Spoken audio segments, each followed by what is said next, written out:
Salut tout le monde, ici Nva et Tounavet pour Entre Rollistes et ce soir on est en interview avec Batrou du studio Agathe et de Salut. Dandy. Merci messieurs de m'avoir rejoint. Comment est-ce que ça va? Ça va très bien. Très bien, c'est un plaisir. Et tout se passe sans anicroche, donc c'est parfait. Exactement, on n'a pas eu absolument une demi-heure de problèmes techniques, cela n'a pas existé. Tout s'est très bien passé, on a cliqué sur le bouton et tout a marché. Bref, ce soir, on va parler d'un jeu de rôle, et ce jeu de rôle, c'est Elva Town. Mais d'abord, Batro, est-ce que tu peux te présenter, puisque c'est pas la première fois que tu viens sur notre chaîne, mais est-ce que tu peux nous redire un petit peu qui tu es? Je travaille chez le studio Agathe et du coup je présente à la fois les jeux que nous traduisons, que nous produisons, et je fais quelques animations aussi, je fais des démos, et puis j'écris des news, enfin voilà, je fais un peu de communication, quoi. Ok. Et donc, quels sont peut-être pour commencer, quels sont les projets sur lesquels tu as travaillé récemment, histoire de donner un petit peu de ton CV à nos auditeurs? Écoute, il y a eu Apocalypse, Lex Arcana, Inferno, Les Chroniques des Ténèbres, et puis voilà, et puis d'autres, mais en gros j'écris à la fois des scénarios, je fais la coordination aussi éditoriale. Voilà, donc je touche un petit peu à tout, et puis et notamment Elva Town qui m'éclate bien, parce qu'on joue des toons et c'est bien fou, et j'aime bien les jeux fous. Ouais, effectivement, Ouais. Parce que c'est vrai que depuis combien de temps que tu travailles chez Studio Agathe Studio Agathe, ouais. 3 ans environ. 3 ans. Ok. Donc, 3 ans et t'as fait tous ces projets-là. Oui, on en fait beaucoup, donc Bien joué. je ne suis pas le seul, loin de là. Et donc aujourd'hui, on va parler d'un projet un peu particulier, puisqu'on va parler de Elva Town, qui est un jeu qui va se dérouler dans les années 1930, mais en mode toonesque. Et donc, je vais vous présenter ici la page Ulule, qui est en contrepartie, en Cours de financement. cours de financement depuis maintenant début de la semaine, il me semble. Quelque chose comme ça. La semaine dernière. Semaine dernière. Et donc là, si je vois la page, donc vous attendez de 5000 euros et vous êtes déjà rendu à 8031 euros. Il reste encore 16 jours avec 111 contributions. C'est un beau petit projet quand même. Est-ce que tu peux me donner en quelques instants, qu'est-ce que Elva Town? C'est quoi le projet? Ouais, carrément. Donc l'idée c'est de jouer des personnages de dessins animés loufoques, donc les toons qui sont inspirés à la fois des vieux dessins animés des années 30 qui sont rentrés dans la culture populaire, mais aussi des parodies, par exemple, je sais pas, des Scooby-Doo, même de Fallout. Enfin vraiment il y a un peu de tout, et ces toons là tu t'incarnes surtout des gangsters, c'est-à-dire que tu peux pas faire n'importe quoi. Tu peux faire n'importe quoi dans le cadre mafieux, tu vois, parce qu'on parle un peu de l'arrivée des Italiens à New York City. Tu vois, en filigrane il y a des thèmes un peu sérieux, un peu historiques, on va dire, bien que le jeu n'est pas du tout historique. Et donc tu vas jouer des toons gangsters au service d'une mafia, la mafia des hommes canards.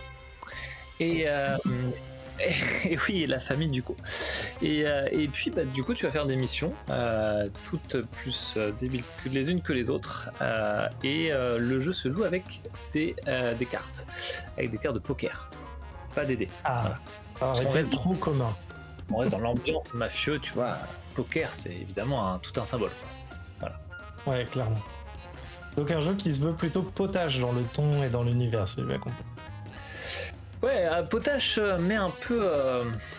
Tu vois, on parle quand même de toons qui ils sont immortels et tout. Donc ça donne l'excuse aussi à tu vois, en découper, ils passent à travers les murs, tu les écrases, enfin voilà. Et du coup, ça parle aussi un peu de violence quand même. T'as beau jouer des toons, tu joues quand même des gangsters. T'as des intrigues de gangsters, tu vois. Littéralement, tu peux faire une parodie du Parrain, si tu veux, ou d'autres films comme ça. Donc, tu peux avoir des trucs un peu trash. Ok.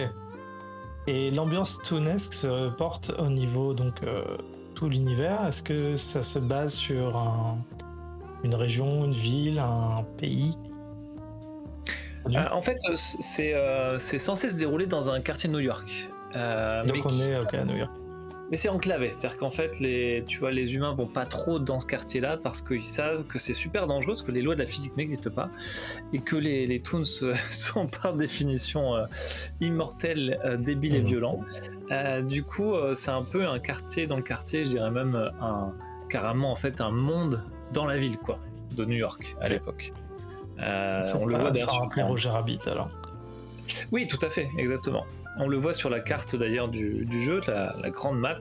En fait, c'est un peu conçu. Le monde d'Eluva-Town, la ville monde d'Eluva-Town, c'est un peu comme un parc d'attractions. Tu vois. Okay. Chaque quartier va avoir sa thématique, ses intrigues, ses PNJ. Parce qu'en fait, il faut savoir que c'est un jeu de rôle, tu vois, mais c'est un jeu qui a de quoi jouer en campagne en fait. C'est-à-dire qu'il y a plein de thématiques différentes qui sont abordées et t'as des intrigues avec des PNJ, t'as une vingtaine de PNJ qui sont décrits, enfin voilà, donc il y a de quoi jouer. Ok.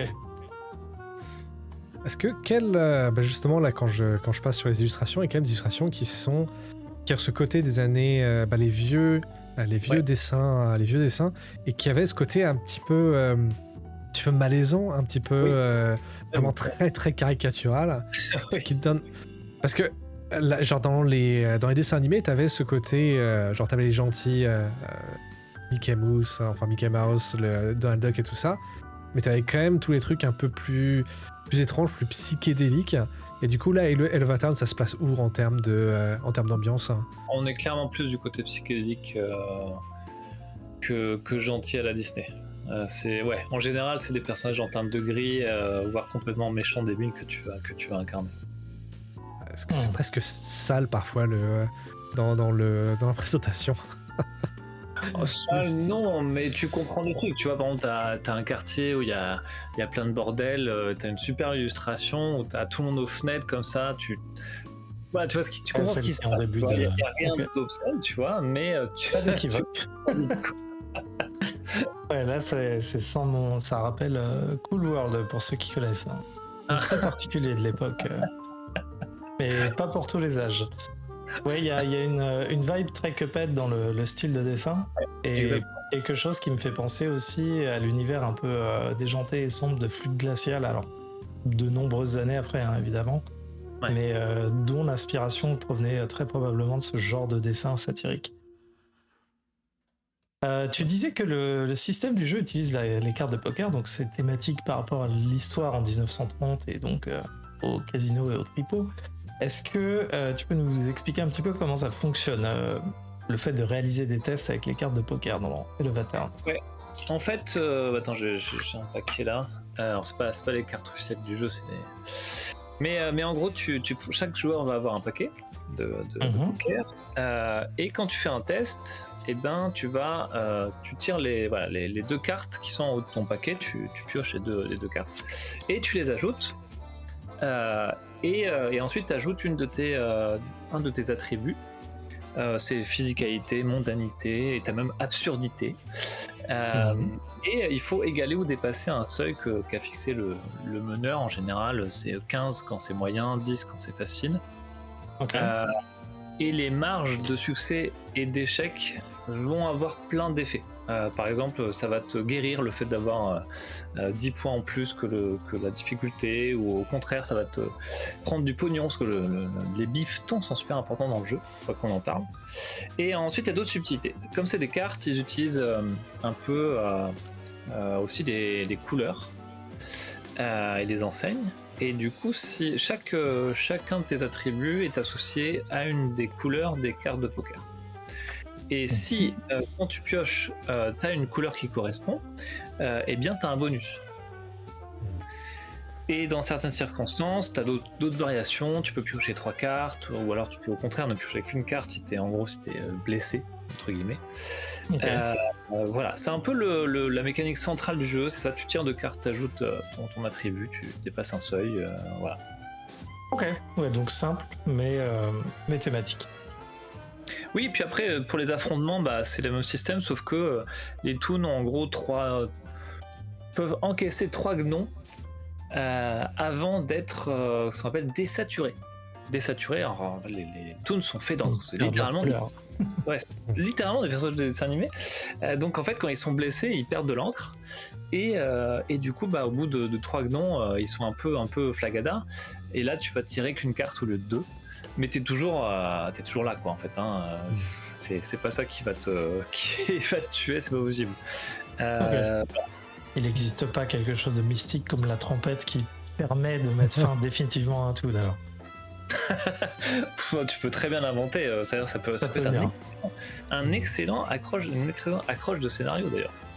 Ouais, mais en fait, c'est un truc qui m'intriguait un peu. Donc, j'imagine que dans une ambiance de cette époque-là, on va peut-être s'orienter vers un peu d'investigation, un peu de combat, avec d'intimidation avec d'autres clans, des rivaux, etc. Ouais. Et donc, partant de ce postulat, je m'interroge sur comment un joueur appréhendera une partie, sachant que lui ne peut pas mourir et qu'il ne peut pas tuer ses opposants. Dans cet univers-là. Donc, comment est-ce que tu fais pour appréhender la mission, le scénario qui te demande d'aller en intimidation, en opposition, si tu es invincible?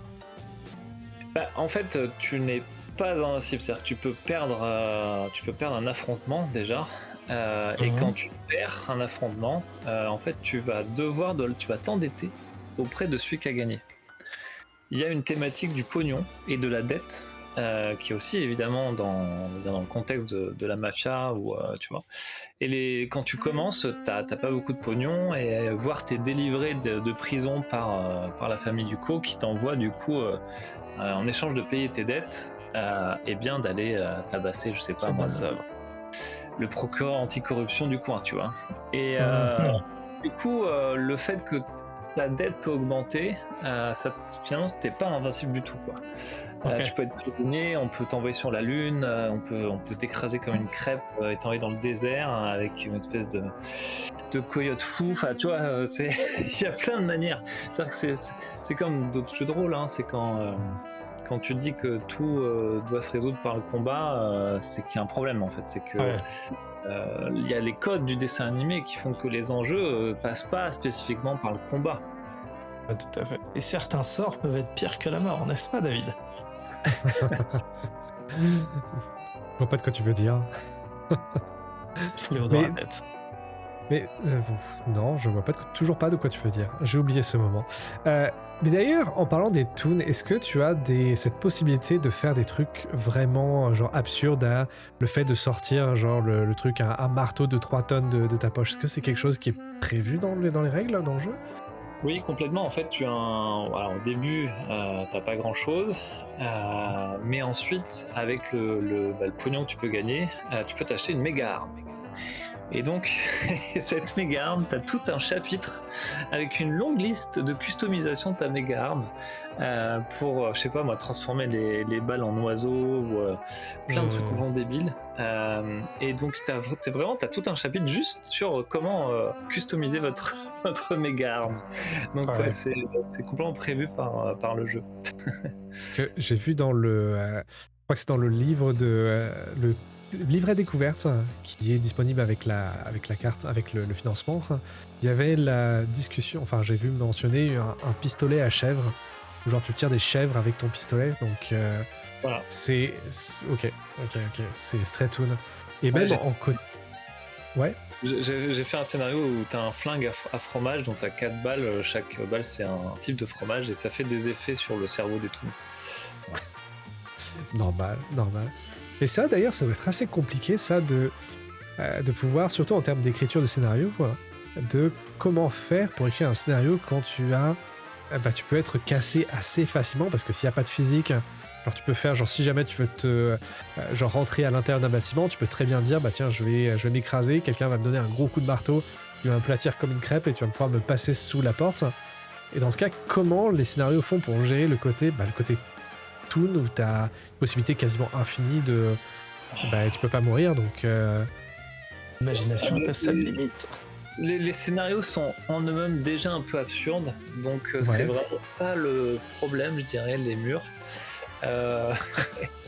Et non, en fait, c'est pas écrit de manière particulière, c'est juste que ça peut déborder à tout instant, et ça, faut le savoir, quoi.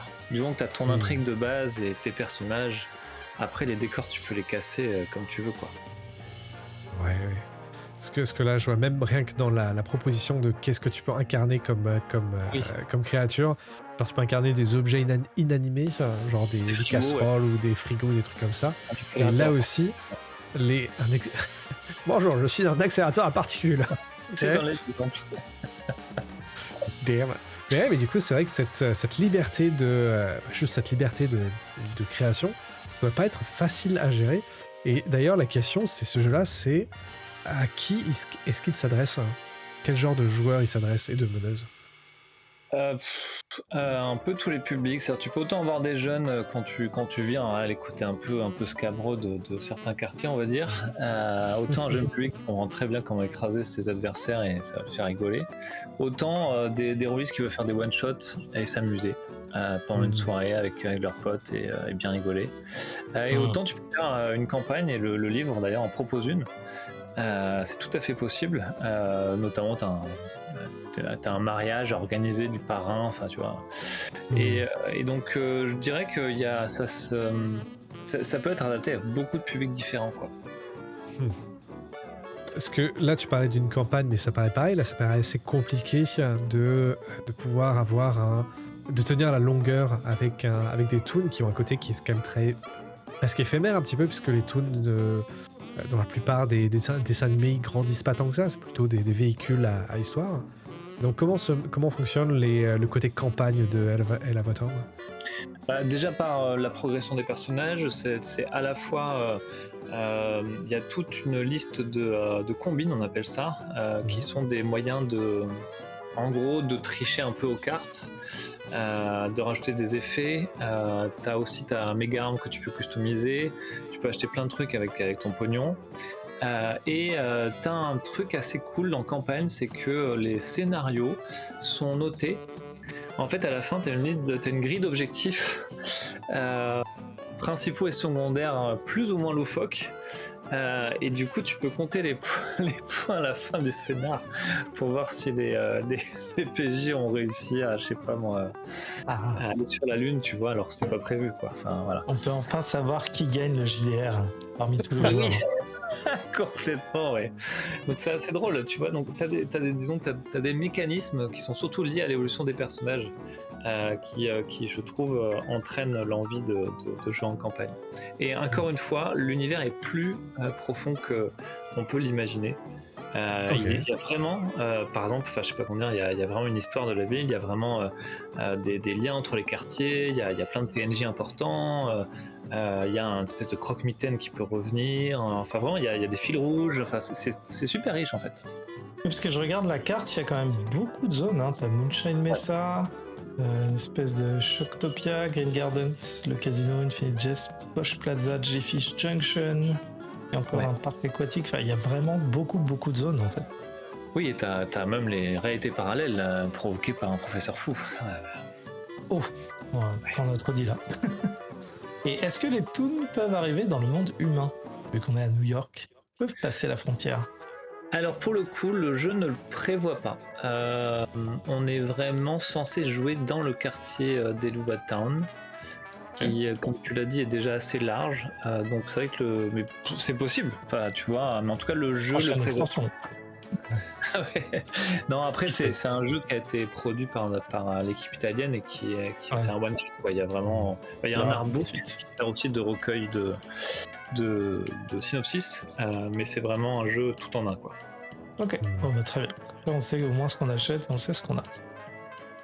Est-ce qu'il y a d'ailleurs il y a une suite de prévue, ou est-ce qu'il y a ou est-ce que c'est vraiment une fois que le jeu est terminé, enfin une fois que le jeu est sorti, il y aura pas d'autres des add-ons ou des ajouts, des suppléments?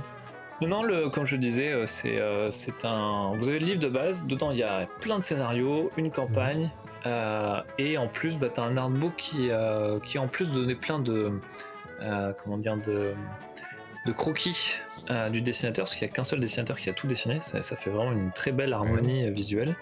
Ils ont rajouté plein de synopsis de scénarios, donc on peut le considérer comme un supplément d'aventure. Dans l'artbook il y a des scénarios. Ouais, Pourquoi pas? Trop bien ça. Trop bien comme idée. Voilà, donc Bah, c'est vraiment carrément. ces 2 bouquins-là, et après, bah, t'as les accessoires, t'as l'écran. Nous, on produit en exclusivité en France, du coup, un très beau coffret, que l'on va faire d'ailleurs trouer. Oui, Euh, il y a trop de balles de Toon, j'ai vu. Yes, merci de l'avoir dit. Voilà. Waouh, Ouais. Ah bah, dis donc. On c'est plane thématique. dans cette interview, on plane très haut. Ouais. Ouais, c'est très... Incroyable. C'est un projet qui, je trouve, qui est assez, qui sort pas mal de la norme, hein, parce qu'il n'y a pas beaucoup de projets comme ça. Et d'ailleurs, comment ça se fait? Comment est-ce qu'il est arrivé chez Agathe, et comment est-ce que Agathe, que vous avez un peu habitué à des projets comme plutôt comme les dragons, comme Tainted Grail, comme des trucs un peu plus sérieux. Donc, pourquoi Elevatorn et comment Elevatorn est arrivé dans votre catalogue?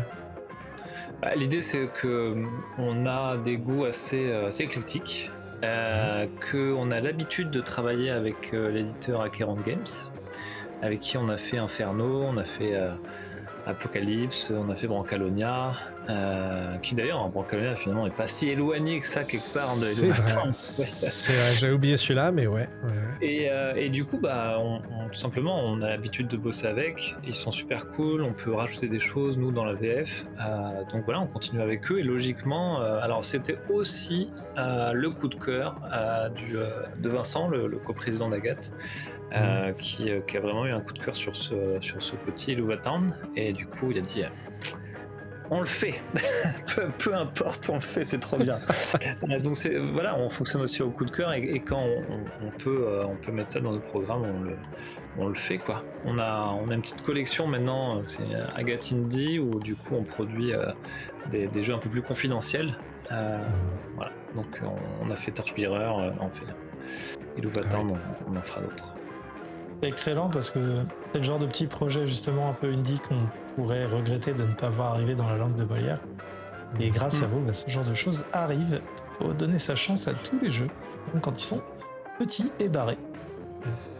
D'ailleurs, ça aussi, c'est aussi un truc qui je me demande si ça va bien passer en France, parce que quand même Elevatorn a une ambiance qui est très américaine.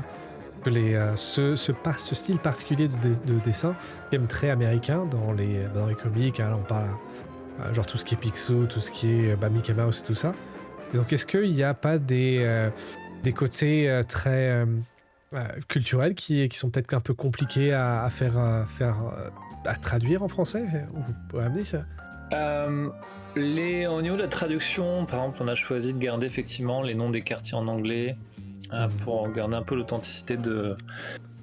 Après, tu vois, je vais parler pour le public, quoi. Je pense qu'il y a toujours des personnes qui aiment les trucs un peu barrés, et je pense que t'as pas besoin de connaître les États-Unis, par exemple, pour comprendre Elevatorn, quoi. Ah oui, je suis d'accord, je pense un peu comme toi, même si ce style graphique n'est pas forcément un style qui a beaucoup percé en Europe et en France. On a tous une expérience cartoonesque de choses complètement farfelues.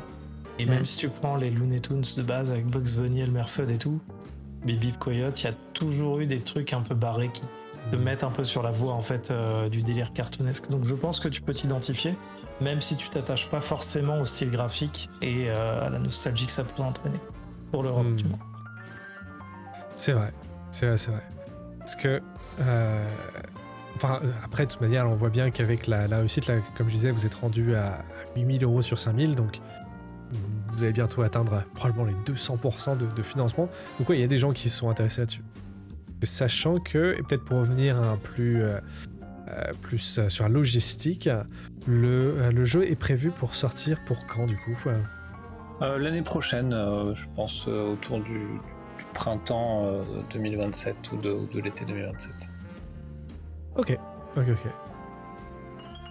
Peut-être une dernière question, parce qu'on va pas te garder trop longtemps, hein. Mais est-ce que tu peux nous parler un petit peu plus du fonctionnement de comment ça marche, la collaboration avec, donc c'est Acheron Games, c'est ça la boîte originale? Bah, l'idée c'est que quand ils sortent un jeu qui nous plaît, du coup on envoie un petit mail et voilà, on dit on aimerait traduire ce jeu, combien ça coûte, est-ce qu'on peut faire des choses en plus, voilà, donc il y a une négociation qui s'installe ensuite. Ouais. Et puis une fois que c'est fait, si tu veux, l'éditeur italien nous envoie les fichiers du jeu, ouais, de maquettes, d'illustrations, etc. Et puis on lance la traduction. Et une fois que la traduction est finie, bah après c'est le travail d'un éditeur classique que je raconte là, mais du coup l'idée c'est je pense c'est des relations aussi qui se nouent, tu vois. Au-delà de ça, c'est des gens qu'on rencontre à Gen Con par exemple aux États-Unis, ou à d'autres conventions en Europe, et du coup c'est aussi des rencontres, des amitiés qui se nouent entre les éditeurs, et on se dit voilà, on va faire ce petit projet parce qu'il est trop cool. Des fois il y a des échanges aussi. C'est à la fois du réseau, du coup de cœur, et puis ensuite des négociations à distance. Au studio. C'est cool. Le travail de traduction a déjà avancé là, ou est-ce qu'il démarre une fois la fin du financement acté? Non, en général, on essaie de prendre de l'avance quand on peut. Et du coup, là, on a le livre de base est traduit. Ah, cool. Déjà, là, on a, comme vous le voyez, vous avez un kit de démo qui est librement téléchargeable sur la page Ulule. Allez-y, cliquez dessus, vous verrez, il y a les règles essentielles, un scénar et tout. Et puis, ça donne une bonne idée du jeu. Et en plus de ça, et la traduction est déjà faite. Là, ça part en relecture. Et puis après, il faut le temps de la maquette, de la relecture encore. Et puis la production des accessoires, puisqu'on va devoir faire un coffret en plus. Il y a un jeu de poker aussi aux couleurs des Louvetown qui est proposé. Et puis et la carte de la ville aussi, on va la produire en A1, donc c'est un super grand format. Et c'est trop cool parce que tu vois, c'est une carte qui est hypnotisante quoi. Moi, je plonge dedans, il y a plein de détails, c'est vraiment superbe le travail graphique qui a été fait sur le jeu. Mais en tout cas, c'est un cool projet. Ouais, clairement. Et même un projet cool. N'est-ce pas? Un projet cool. Projet cool. Ouais. Mais c'est vrai que je l'ai vu passer. C'est un projet qu'il faut pas mettre dans les mains de Zachem. D'accord. Il n'y a aucune chance qu'on mette Zachem en AP sur ce jeu. Ce sera justement, je pense que c'est dans les jeux comme ça qui sont ingérables, parce que, c'est dans ce genre de jeux qui sont faits pour gérer l'ingérable. Parce que de base c'est ingérable, donc le fait d'être ingérable, en fait, tu joues au jeu. Et donc, je te laisserai masteriser avec Zachem. Ouais, mais c'est un... Que tu disais aussi que t'avais déjà fait un AP, c'est ça, pour ce jeu, avec nos copains de chez Dice Story, c'est bien ça? Ouais, tout à fait, il y a un actual play qui a été fait avec Dice Story, donc vous pouvez aller sur leur chaîne YouTube, il est disponible. On s'est beaucoup marré. Et donc, le contraire aurait été un peu triste. J'ai testé du coup le scénar qui sera ajouté en bonus de la souscription, et qui parle de, comme je disais tout à l'heure, à la fois d'un flingue à fromage et d'un problème qu'il y a, où il faut installer des distributeurs de spaghettis au fromage à travers différents quartiers de la ville. Simplement, malheureusement, tu vois, un peu les leaders des quartiers voient pas ça d'un bon œil. Donc du coup, le parrain du coup nous envoie un peu maltraiter ces réfractaires pour qu'on pose nos distributeurs de pâtes. Voilà. Bien sûr, il y a un twist incroyable, mais ça, je vous laisse regarder. Meilleur pitch 2026. Voilà. Tellement... On peut pas dépasser. Tellement français aussi, genre, alors ça va être du fromage et on va mettre des spaghettis. Alors, en fait, c'est très italien. Je me suis vraiment renseigné sur les types de pâtes et de fromage italiens, leur symbolique avec les émotions. Non, mais attends, mais moi, je suis un fou. Bref. Le travail va loin. Non, travail fort chez Studio Agathe. Respect, quoi. Cool. Dandy, est-ce que tu as une dernière question pour Monsieur Patro? Écoute, question non, mais j'ai une dernière petite annonce pour tout le monde, c'est qu'il reste 16 jours au moment où on tourne cette vidéo, donc probablement encore 2 semaines quand ce sera publié. Si ça vous a interloqué, tenté, intéressé, surtout n'hésitez pas, suivez le lien en description et allez pledger Elevatam, parce que des petits projets indépendants et complètement barrés comme ça, on n'en a pas beaucoup, et ça fait du bien quand on peut se lâcher entre potes et faire une soirée complètement incontrôlable. Tu les fais tellement bien, ces outros, tu les fais N'est-ce tellement pas, bien. hein, je suis fabuleux. Mais par contre, faut couper vite, parce que sinon ça casse l'effet, tu vois. Bon, bref, c'était Entre Rôlistes. Merci à tous d'avoir regardé, comme d'habitude. Laissez un pouce bleu et faire tous les trucs de YouTube. Merci encore beaucoup à toi, Batro, de nous avoir rejoint, de nous avoir parlé de Elevatarn. Et sur ce, je vous souhaite à tous de bonnes soirées, journées et tout le reste, et surtout de bons jeux. Salut tout le monde! Bientôt! Salut!